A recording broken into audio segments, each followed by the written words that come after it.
Good morning. Welcome. This is Angela Coulter, your Consciousness Transformation Ascension Guide, originator of Trinity Energy Progression, bringing you this week's Living the Shift. I see more and more out there, so many posts on social media and conversations that I have with many who feel like they're doing something wrong on their spiritual journey because they awakened or they've been doing things for a certain way for a long time. And they feel like they sort of got into a comfort zone, or they're just still, working on getting to that comfort zone in a conscious living way. And then they feel like things start to just crumble around them.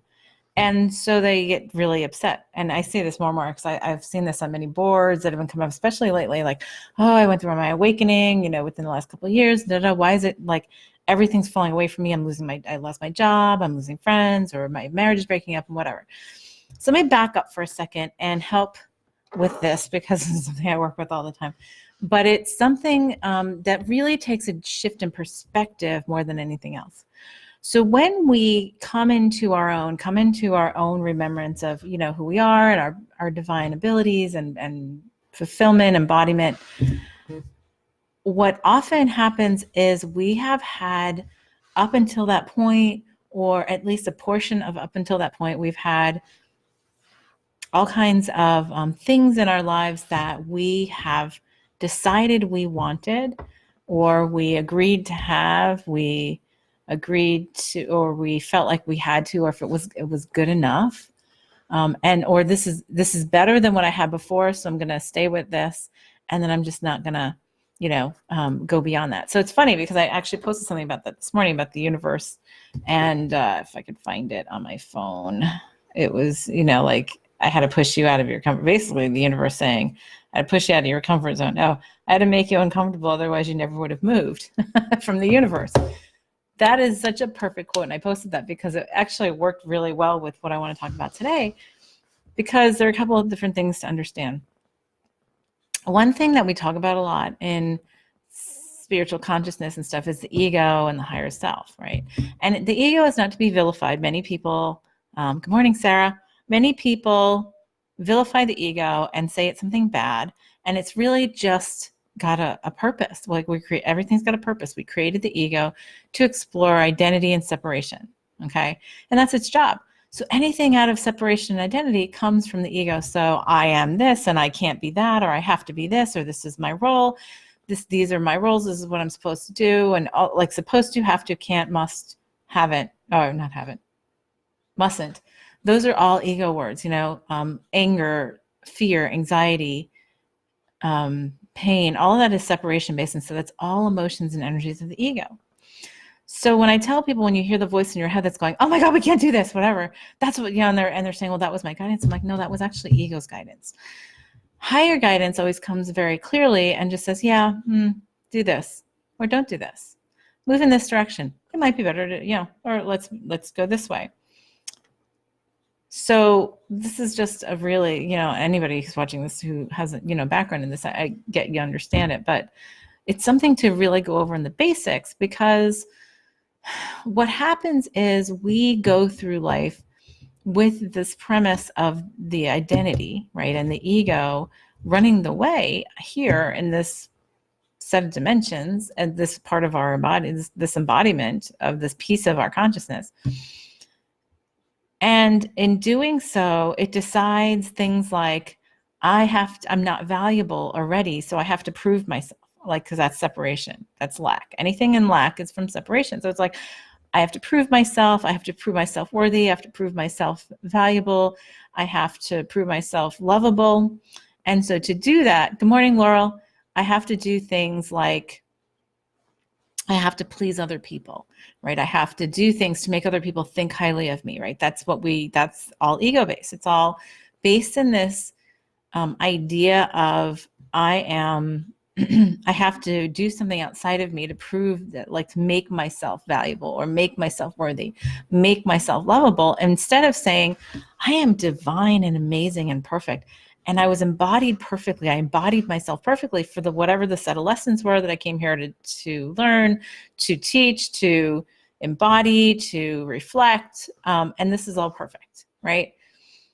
when we live our lives from that place of lack, which most of the time we do, because that's the habit, that's really the pattern of what we've gotten into in this part of existence. We've gotten to this point of saying, okay, I mean, look at so many religious beliefs and belief systems, whatever, that say, oh, well, you're, nothing. You're basically a speck of nothing. And so you have to prove yourself to be worthy of anything. And yet at the same time, be humble and don't be too proud and, and all that kind of stuff. Well, here's the thing. Well, and then it's like pride is, to me, pride is just as separatist and egotistical as humility is just as from the ego as it is as pride is, right? Because humility is saying, oh, well, I'm lower than everybody else, right? That's actually hierarchy, and hierarchy is separation is in the ego, right? So see how this all comes back together. So this is really important in terms of this whole like concept that I'm failing and things are crumbling, because I'm getting to that on how we get to that, right? So we created this world, we have really evolved it to this place of saying, you've got to come in and prove yourself. Like, you got to prove yourself worthy, because otherwise you're a loser, right? And honestly, that's what we say. And if you're a woman, you're even more of a loser, right? According to certain belief systems, like, the Bible, the church or whatever. But the thing is, when we do that, we build our life around all of those underlying things, like, oh, I have to do this role or fulfill this role so that these people will love me or think me valuable, right? Or I have to do this to prove myself, or I have to do this, to suffer so that I show that I am worthy of this. Okay. So we often make choices based on that. So we make choices on who we marry, where we live, the kind of house we live in, sometimes, the job we hold, the career we have. Like, think about conversations we have, like, oh, well, what do you do? Or what does this person do? Or, oh, well, you just do this. Wow, that's a judgment, and judgment comes from the ego. And so we say, okay, so this is what I was taught or told, or what I perceived from other people and culture, and what I was told by advertising and all kinds of things through years and years and years and years and lifetimes, right? That I am only worthy if I have this kind of life, if I have this kind of house, if I have this kind of husband or wife, if I have this kind of car, or these kind of clothes, or I do this kind of work or whatever. And so we say that then for me to be happy and fulfilled is for me to create this life that looks like this picture in my head. And then what happens more times than not is that we create that picture, and then we say, wait a second. And then we tell ourselves we're happy, right? And we feel like we're fulfilled and everything else. But then underneath it, the higher self is like, but you already are worthy. And the ego's going, I still don't feel worthy. I still don't feel valuable. I know so many people who come to me and sit in session and say, I've had just as many come to me who are extremely wealthy, right? And come in and say, I feel guilty, and I feel like I'm a fake, that I'm living this because I don't feel like I'm valuable and that I deserve this. And I just keep on, doing everything I can to give to the poor, give to this, give to that, give to that. And I'm just like, or why don't you just give, workshops on how to be abundant, live an abundant life, because you got that, right? We judge so much on all these things. So what happens when we start to really awaken is grand awakenings are happening abundantly. They've been happening abundantly, especially for the past decade, probably maybe 2 decades, right? Even longer. But I mean, the last 2 decades, it's been very, very focused, right? So a lot of the population is doing that. So what that is it's a knock on the door from your higher self. And sometimes it's a tap, and if you ignore the tap, it becomes a knock. If if you ignore the knock, it becomes a bang. And at some point, the higher self just takes the whole damn door out, right? So what the higher self is saying, well, this isn't who we are. This isn't who we came here to be. This is not fulfilling my divine embodiment as the bliss that I can embody, because it's so layered down with pretending, so that we make other people think that we're good so that we then convince ourselves that we are, right? But here's the thing, when you change that energy and you just sit at this place of saying, I am perfect and divine and worthy, and I came here to be that fulfillment of this embodiment that I chose to fill that potential, then we choose what we do very differently. We're being from a different place. So a lot of times people say, oh, well, I had this awakening and I started doing this. And this is what happens. They do something. And I've had this experience seeing people learn the Trinity energy progression practice that I started, because it's a very accelerated way of opening and remembering. And what happens is all of a sudden then a whole bunch of stuff just falls away. Now, if you look at the tarot deck, it's the Tower card, right? Everything falling away. But the thing, and people are afraid of that. But the thing is, what's falling away are things that in some way don't serve your higher purpose. They don't serve your embodiment in that fulfilled way, because it's just another layer of something that's not serving you. And you might want to force it and say, oh, but no, I want to stay in this marriage. I want to stay in this job. I want to stay in this house. I want to stay in this lifestyle. I have to, because that's what makes me feel good. And I'm like, except that's not what makes you feel good. Nothing makes you feel good but you.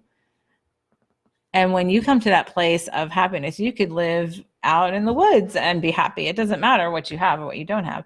You can be by yourself, or you can be with a whole bunch of people, and it makes no difference. You can be with a companion. You can be with a whole bunch of others and friends and, soul tribe.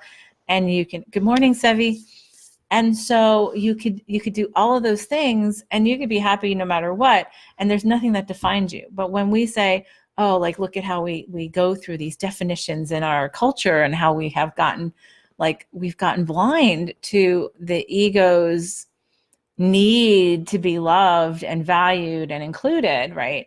And that's really what, say, all marketing commercials are all based on, right? All of things that we talk about, like, oh, you should do this. You should be married. At your age, you should be married, or you should be with a person, and you should be with a person to make you happy, or else you're not going to be happy. Or you should do this to, thank you, Sevi. So we do all these things that are motivated by what the ego thinks will make us happy, will make us worthy. And when the higher self comes knocking or banging, or however you want to look at it, depending on where you are in the process and how long you've ignored the knock or the tap, it's then that we start to come into our own. The higher self is it's for us to shed these things that don't serve us anymore. And so, like I've said, you can be in any situation, you can be with anyone, you can be in any place if you find your own, when you find that happiness, that divine consciousness and presence within you, without depending on others to fulfill it, right? You can be there. The thing is, because then, that's the ego's justification of saying, oh, well, I can stay in this and stay comfortable to some degree, because it's very uncomfortable to just shift the way we exist to the ego, because the ego's like, oh no, this is what I was taught. This is what I believe I'm supposed to do. And so, and who are we? This is my identity. This is what I've created. Like, I am a mother, I'm a father, I'm a this, I am, I'm an attorney, I'm a doctor, and whatever. And I have to be this kind of person because people look at me this way. What are people going to think? If I change. I see that so many times. I see that so often. And we all have it at some level, right? What are people going to think if I don't do this? What are people going to think if I walk away? And at some point you get to the place of realizing, and this is like a number one thing that I talk to people about is, it's none of your business what other people think of you, because what they think of you is where they are on their journey. It has nothing to do with where you are. So you can be the kindest, most loving, most gentle person in the world, but because of whatever it is you're reflecting back to them in their own psyche that they haven't looked at in their own consciousness, if it triggers them, if it's something they're afraid of looking at, or the ego is triggered by, then they're gonna find something wrong with it, something wrong with what you're doing. So it has nothing to do with you. So, but we are so motivated by what other people think that we build all these facades around who we think we're supposed to be by by we build these facades around who we think we're supposed to be, and letting ourselves like sort of we give ourselves away to that. We sort of make ourselves victim to it. But to say, oh, I have to be this kind of person, I have to be in this kind of role, I have to do this kind of work. Like, and so here's the thing, I am absolutely passionate. So I am absolutely passionate about doing this work that I do, and I've been doing it for now full time 9 years, which is funny because I can't even think of that concept. So he says it really is uncomfortable until we choose to shift or walk through the new door, and then liberation. The more doors and more shifts my experience. Exactly. The biggest step is the first one. And the funniest thing was my first big step was the scariest before I even had consciousness, like full consciousness of what I was doing, was when I left corporate. After I'd been there for 17 years, had a very successful career there and everything else. And when I was guided to leave, I just left. And I think back and I think, wow, that was pretty sassy of me, right? Which was this, like the position and paycheck I always wanted, cut my household income in 2/3 when I left. That was back in 2006. And then I started a different business, and I had to like come to this, like, and it came through a couple different businesses before I came to doing spiritual work and find who I was, regardless of what other people thought, being able to transcend that and to love myself enough to say, yeah, what this is my expression of happiness. And it doesn't matter what other people think. Whatever I choose to make it, it could be that way for a month. It could be that way for a year. It could be that way for 5 years. But I'll tell you what, once I made that big step, because that was a huge step. Like I think back and think, whoa, that was pretty ballsy. But I'd actually had several big steps I've been practicing for quite a while, I guess, in my adult life. And I had, so the whole thing is, though, that every time you take a big step, the most challenging one is the first one, because the ego's freaking out. It's like I always equate it to going up on the high diving board, right? And some people will go up and they just jump right off and great. And some people go up and they're like, oh my God. But then you get up there and you're like, okay, I'll never forget the first time I did that as a kid. And you go up there and you're like, oh my gosh, what am I doing? And the lifeguard's like, well, you can't go back down. You can't go back down the stairs. You have to go off. Okay, well, I sort of pushed myself here. And many times that's what we do. So then we jump off, and then whatever that is, right? Whatever that is, it's just everything is easier from there. And once we are shown by our higher self and by ourselves that, well, this is better, right? I went through this period where I had a bunch of clients who would call me up, and it was like within a couple months, and this was like 4 or 5 years ago, where like their worst fears were realized, and they call me up and they're sobbing and they're, upset and everything else. And I just was like, okay. And I let them, have it out. And then I'm like, okay, so once that was over and they got past the emotion and the ego of it, I'm like, okay, so was that as bad as you thought it was going to be? And it was like, no. And actually I feel better now because now I'm not afraid of it anymore. Right. Because we put all these fears about what we're going to lose, which is going to lose our value and all that kind of stuff. So anyway, so the original point was there's so many right now who have been going through that process who then say, well, why am I doing this? And it seems like the more I do this and devote time to myself and nourishing myself and nourishing my consciousness and expanding that the more seems to be falling away. Like this person dies, this person loses my life, this job falls away, my living arrangement changes and the ego is going, bah! Like, what do I do? The thing is, it's because it's stuff that doesn't serve you in higher consciousness. It's stuff that was created in some way by the identity in the ego. And so sometimes it's a fight. Sometimes the ego will say, I'll let go of all of these things, but I won't let go of this. And that's usually like your deepest, darkest fear, right? And like I said, it was interesting and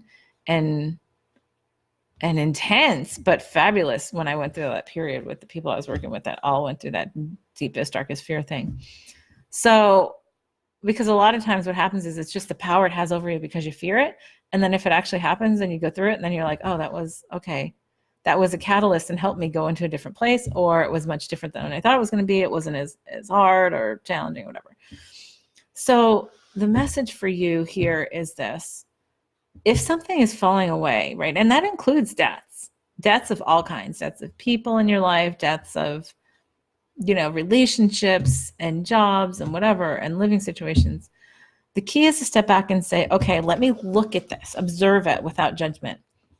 So why would this not, well, and the first thing you could say is, why was this serving me? Or why was this serving me? It doesn't serve me anymore. Or really, what to me is much, much more productive is, so what am I free to do without that now? Now, Sevi says, love this topic. Thank you. You're welcome. So then when things fall away, it leaves us this. So a lot of times when we are holding up this entire facade of things that don't serve us, we are putting so much energy into that, then we don't put energy into just being, right, that divine embodiment we came here to be.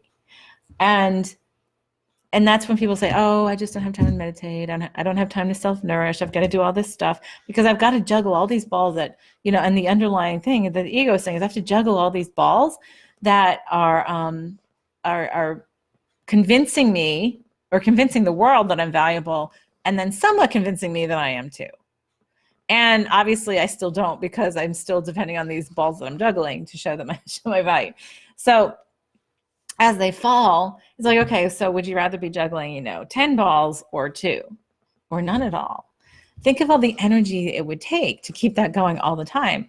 And we do that. We do that all the time, especially when we're trying to keep up that facade of those things that we feel like define us and give us identity and give us value. And then we don't realize how much energy we're giving to it. So when they fall away, the biggest thing is this grief first, right? When it falls away, of like, oh, what did I do wrong? How am I feeling? Like many people say, well, this awakening thing sucks because one thing is just, falling away after the other or going away, or I'm even people getting sick and things like that, because it's all these things that we've held. Now they're coming to the surface to be released. And it's actually a really healthy, expansive thing to allow, because once those things are gone and you allow them to go, because when we fight them, then the higher self says, well, then it has to be a much stronger pull. It has to be a much stronger break. If you're not going to give it up, I'm going to take it from you at some point. Because for us to move on is for you to free our energy up so that we can be all of this. And all of this is preventing you from doing that, actually. All that juggling, that's just taking up all your energy and your focus. And instead, when you take all those balls away, then you're like, oh, I can just sit and be. It's a much different presence. So the initial, the horror, the freak out, the grief, the mourning, that's all ego based. So when somebody says, what do I do? Because all these things are falling away, it's like, well, then step back and be thankful for it falling away, because because it's letting me see something. It will let me see something or be something that I would not have allowed myself before, because I was so distracted by this stuff. So when all that happens, it's okay, allow it to go, right? Yes, and don't judge. That's what I was just going to say, Sarah. Allow it to go, look at it and observe it, have gratitude for what it has done to help you get to this point, right? Have gratitude in letting it go as well. Have acceptance for saying, okay, it served me to get here. And so now it serves me to let it go. And thank you. And it's a much different energy when you're saying, oh, and and it's a challenge because we have these things embedded in our minds about people dying and, like relationships dying. And there's all kinds of discussions on so many days for those things. But the key is getting to this place of saying, okay, well, obviously that wasn't for me, or it's not for me right now. Really, it's time for me to move into something else or allow something else. And so that's something that all of us are going through, no matter whether you've been doing this for, 5 minutes or 5 decades. because then what happens is this latent thing happens. We get into this new place, right? When we get into the spirituality, and it's like, oh, well, this is who I am. Then you say, well, this is who I am. I'm a teacher. I'm doing this. I'm whatever. Teaching this, or I'm practicing this, or whatever. And then the ego says, oh, okay, well, we'll hold on to this is our ego now. This is our identity now. And it's like, oh, okay. Well, yeah, because then the ego says, oh, it whispers in our ear, and it says, oh, because look at how valuable you are now. Look at how good you are, right? And then that causes a whole other crisis and a whole other set of crises. So it's something for us to be constantly observant of within ourselves. So yes, and Sarah says, and then you have new limits. Exactly. So the thing is, for us to be so fluid, no matter how long we've been doing what we're doing, no matter, how happy we're doing it right now, if we're guided to go and do something else, then there's something else for us to do that will allow us to embody our divine fulfillment even more. So maybe you're doing what you're doing today, and tomorrow you wake up and you're guided to, like, with this whole being kind of energy, go and basket weave. I don't know. I can't think of anything off the top of my head. And you might say, well, how does that fit in? Because then the ego tries to make a hierarchy again. And it's like, whoa, how about I just trust? How about I trust in being and knowing? And here's the thing. At the end of the day, what I tell everyone is our purpose is not to serve in the way that the ego tells us we need to serve. Our purpose in being here is being, as Sarah's saying, experiencing the unlimited potential of the co-creation of ourselves, our unlimited potential, the fulfillment of our unlimited potential. And when we allow that, okay, that brings in such a pure vibration of unconditional love that you become a supernova, okay? And everyone around you will raise their vibration. They'll want to be that way. You're giving everyone around you the permission to do that themselves. And that is the best way for us to serve this entire planet, this entire existence, is to allow ourselves that embodiment. And we don't have to do anything else. We can just be it. We can just be the love. If we are all just being the love, and I know it sounds sort of like a 60s commercial, but it doesn't matter. If we are just truly being unconditional love, and it's truly being the fulfilled potential of our divine embodiment, then and allowing ourselves to be whatever we're guided in that embodiment. Think of the freedom. Think of the freedom that it gives us. So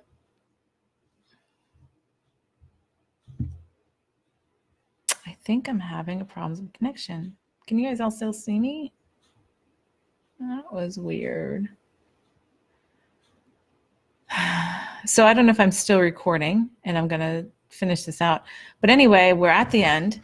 So look in your life this week of what it is that you can do to free yourself of the things that don't serve you.